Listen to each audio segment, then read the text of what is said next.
लेकिन मैं हकीकत में कह रहा, देवबंद दारुल में वहाँ बम तैयार किए जा रहे, आतंकवादी बम, दारुल देवबंद में बम तैयार किए जा रहे, उन बमों को पूरी दुनिया में भेजा जा रहा।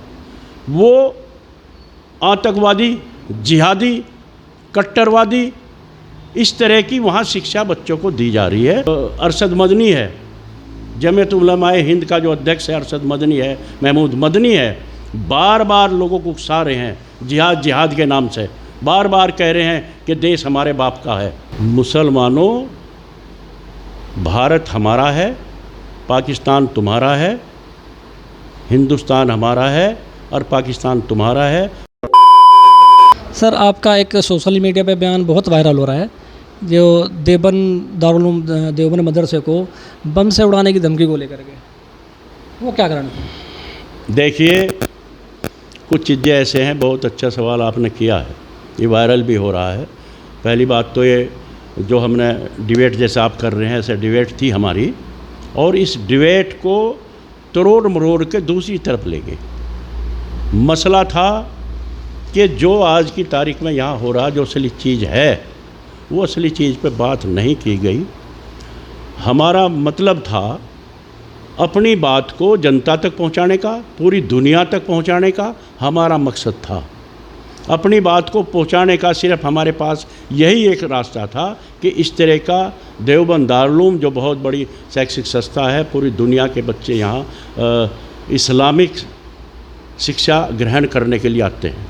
यानी आप ये कहना चाहते हैं कि वो जो बयान आपने दिया उसको तोड़ मरोड़ के पेश किया गया? तोड़ मरोड़ के पेश किया गया, तो उसका मतलब दुनिया नहीं समझ पाई। अपनी बात को कहने के लिए हमने वो बयान दिया था। और यहाँ मैं आपको बताऊं, सरदार भगत सिंह, जब देश यहाँ गुलाम था हमारा अंग्रेज़ों का, लोगों के दिमाग में, लोगों की जहन में आ गया था अंग्रेज़ यहाँ से जाने वाले नहीं हैं।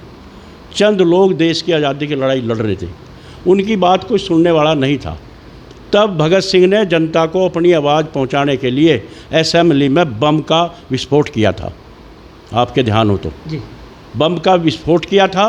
मारने का काम नहीं था, किसी को मारा जाएगा, लेकिन बम का विस्फोट किया था। जनता हमारी बात सुने, भले ही वो उनको फांसी लग गई, लेकिन जनता जागरूक हुई और जनता ने फिर उनकी बात को सुन के पूरा देश आज़ादी की लड़ाई में खड़ा हो गया था।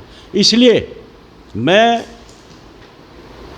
ये संस्था जो है, पूरी दुनिया के बच्चे आते हैं इसमें, और पूरी दुनिया के बच्चों में देखो, बच्चा ईश्वर का रूप होता है। उसे हिंदुस्तान के IAS, PCS, इंजीनियर और डॉक्टर की शिक्षा मिलनी चाहिए, वो शिक्षा इसमें नहीं है।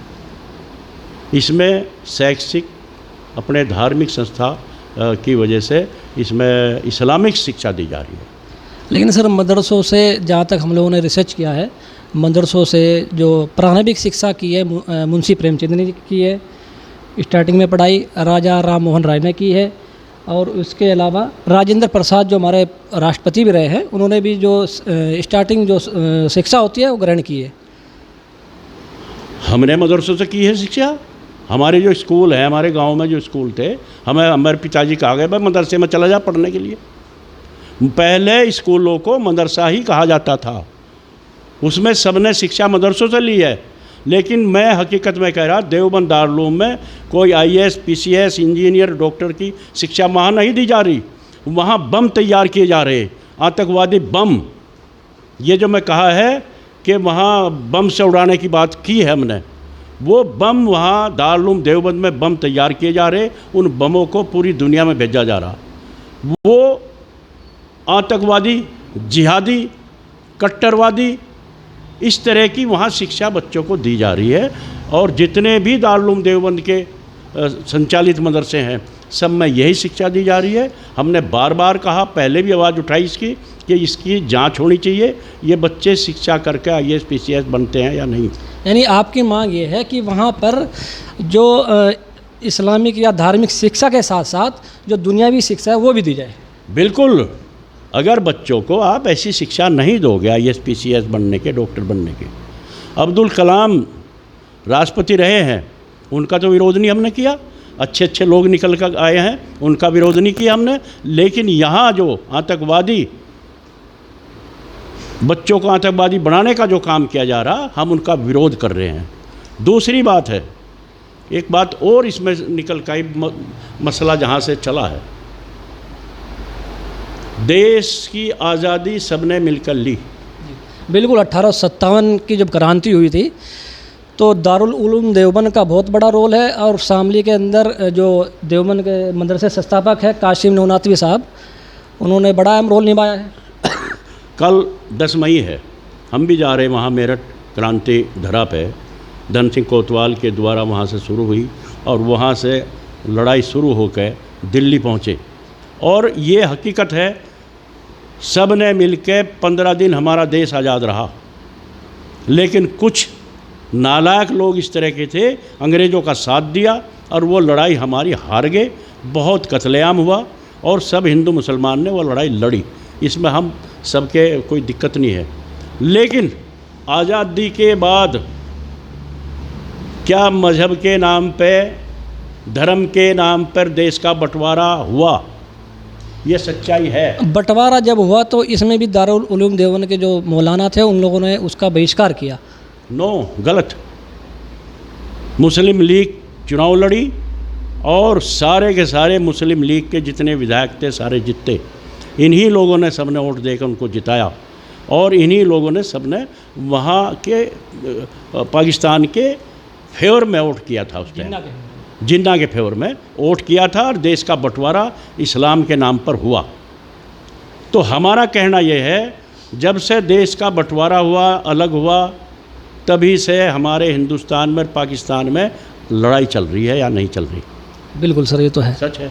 सच्चाई सुनने को कोई तैयार नहीं है। जब ही से लड़ाई चली, चाहे वो जम्मू कश्मीर को लेकर चल रही हो, चाहे यहाँ चल रही हो, लेकिन हमारी लड़ाई चल रही है। 80 साल हो गए आज। आतंकवाद कह दो उसको, अलगाववाद कह दो उसको, कट्टरवाद कह दो उसको, तो लड़ाई क्यों चल रही है? डॉक्टर भीमराव अंबेडकर के द्वारा, लौहपुरुष सरदार वल्लभ भाई पटेल के द्वारा तभी ये विरोध किया था।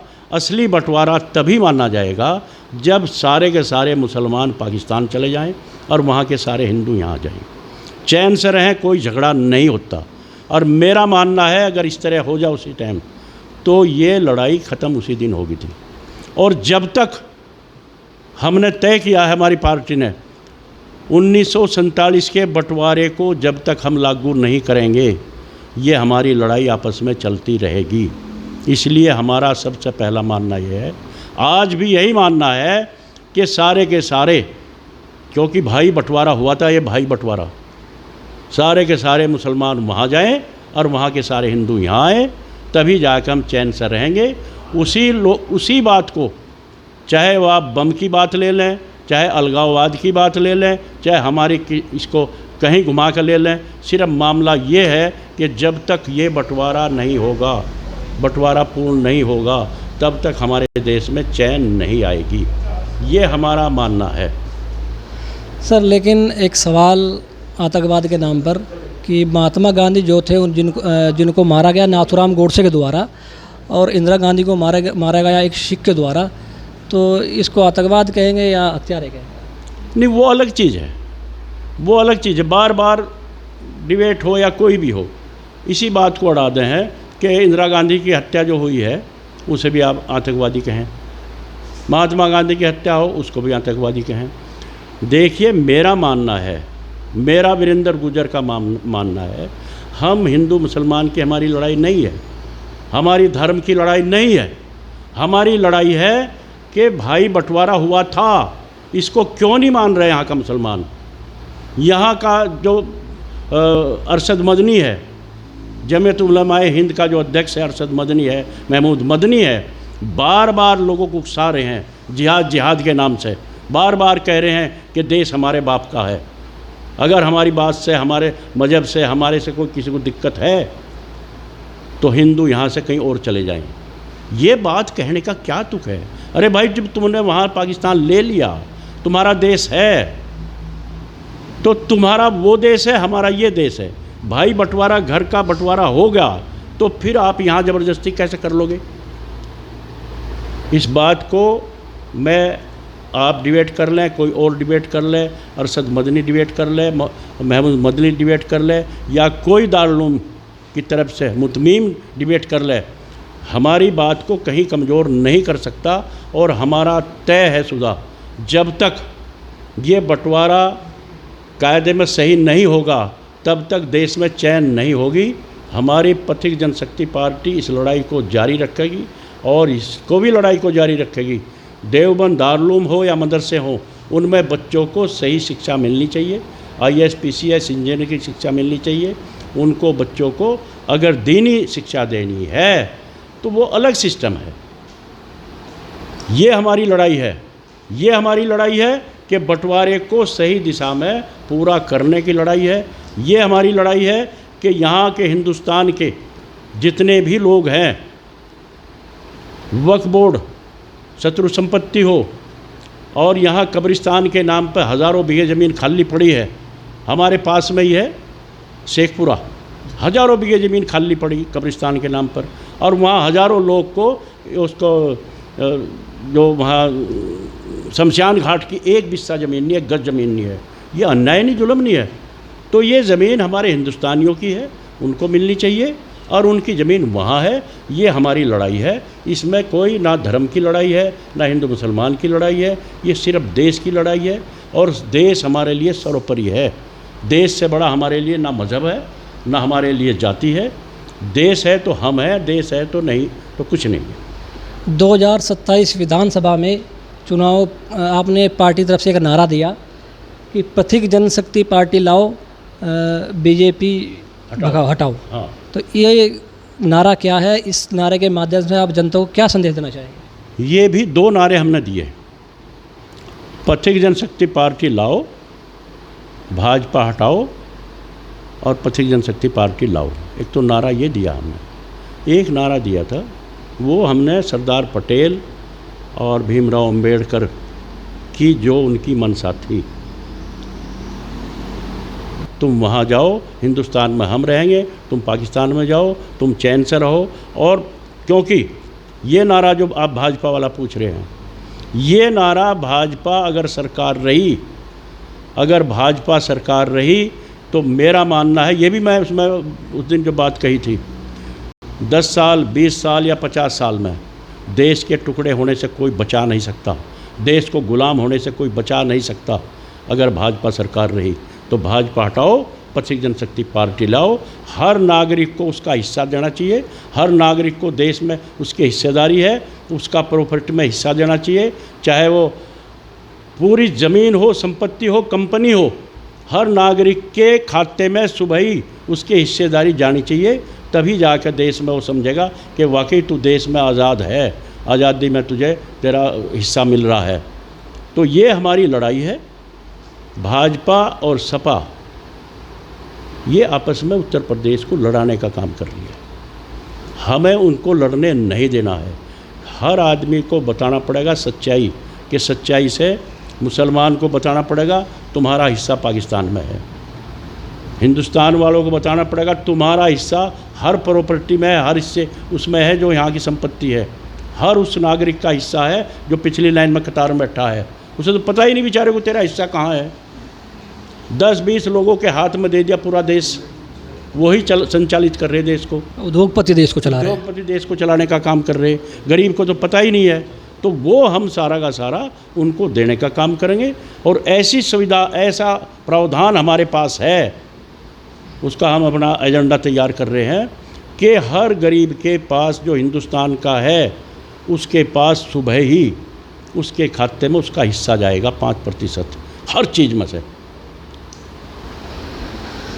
ये थे राष्ट्रीय अध्यक्ष, जिनसे हमने सामाजिक, आर्थिक, राजनीतिक मुद्दों पर बातचीत की। सर बहुत बहुत धन्यवाद आपका हमारे चैनल में टाइम देने के लिए। बहुत बहुत धन्यवाद आपका भी, आपके चैनल का बहुत बहुत। जय हिंद, जय भारत।